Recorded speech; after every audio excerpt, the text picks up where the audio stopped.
یوم استحصال اور کشمیریوں سے یکجہتی پاکستان بھر میں بہت ہی مضبوط طریقے سے یکجہتی کا اظہار کیا گیا، اچھے طریقے سے منصوبہ بندی بھی کی گئی حکومتی سطح پر بھی، اور عوامی رد عمل اس سے بھی بڑھ کر تھا۔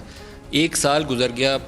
5 اگست 2019 کو، جب کشمیر کی خصوصی حیثیت ختم کرنے کے حوالے سے مودی نے انتہا پسندی پر مبنی کچھ ایسے اقدامات کیے کہ جس کے بعد پورے مقبوضہ وادی کے اندر آگ لگی ہوئی ہے۔ لیکن آج ایک سال کے بعد بجائے یہ کہ اس سے کچھ سبق سیکھتے یا لوگوں کی جو جیرن زندگی ہے اس میں آسانی پیدا کرنے کے لیے کچھ کرتے، آج انہوں نے رام مندر کی بنیاد رکھ دی، اسی جگہ پر جہاں بابری مسجد کو شہید کیا گیا تھا۔ تو بھارت جس ڈگر پہ چل رہا ہے، لگتا نہیں ہے کہ یہ اسی طریقے سے زیادہ عرصہ اپنی قوم کو لے کر آگے بڑھ پائے گا۔ پاکستان سے زیادہ مسلمان بھارت کے اندر آباد ہیں، ان کا کیا کریں گے آپ؟ تو ایک نئے پاکستان کا وجود جو ہے اس کی بنیاد خود مودی کے اقدامات نے بھارت کے اندر رکھ دی ہے۔ پاکستان کی حکمت عملی کیا ہوگی،